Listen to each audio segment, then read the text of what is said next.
नमस्कार मित्रांनो, Balasaheb Pawar LIC of इंडियामधनं बोलत आहे. मित्रांनो, आपल्या जीवनामध्ये आपण जर काटकसर नाही केली आणि आले जर पैसे संपले तर इतके वाईट दिवस येतील की आपण कल्पना पण करता येणार नाही आपल्याला. मित्रांनो, आज जर त्याचा गंभीर प्रश्न जर पाहायचा असेल तर जे लोक रिटायर झालेत, वयस्कर लोक आहेत, 60च्या पुढचे, ज्यांचं वय 60 आहे, त्यांच्याशी तुम्ही चर्चा करा. तुमच्या लक्षात येईल पैशाचा प्रश्न किती भीषण असतो आणि तो कोणीही दुरुस्त करू शकत नाही. मित्रांनो, आपली मुलंसुद्धा आपल्याला सांभाळतील का सांगता येत नाही. मित्रांनो, त्यांना उत्पन्न नसेल किंवा अनेक काही अडचणी असू शकतात, परंतु आपण पैसे कमवणे आणि संपवणे हे आपल्यासाठी घातक ठरू शकतं. मित्रांनो, काळ बदलत चाललेला आहे, कुणाचं काही पडलेलं नाही.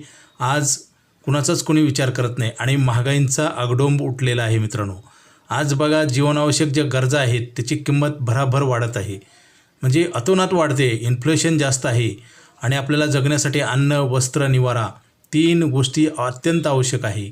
त्याच्यासाठी लागतात पैसे आणि पैसे कमवायचा एक पिरियड असतो. 25 नंतर आपण 60पर्यंत वयाच्या पैसे कमवतो. त्याच्यानंतर आपलं उत्पन्न बंद होतं की आपण काम करू शकत नाही. शरीराची इंद्रिये कार्य नीट करू शकत नाही वयाच्या 60 नंतर आणि कमजोर होतात आणि आपल्याला मेडिकलचा सुद्धा खर्च चालू होतो. मित्रांनो, हॉस्पिटलचा खर्च आणि इन्कम बंद होणे ही एक मोठं संकट आहे आणि ही मानवनिर्मित आहे.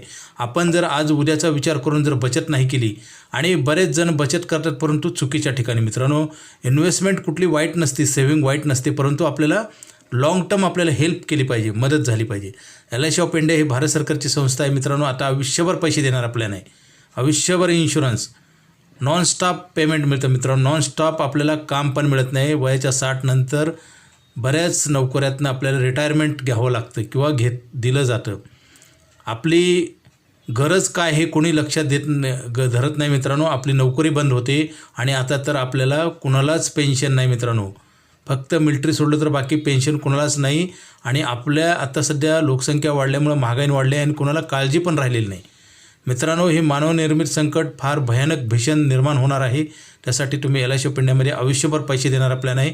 आणि बँकेचं जर आपण कंपॅरिझन केलं तर आपल्या लक्षात येईल, बँक 2 ते 3% व्याज देते बचत खात्यावर, आपण 8% देतो. बँक लोन देत नाही.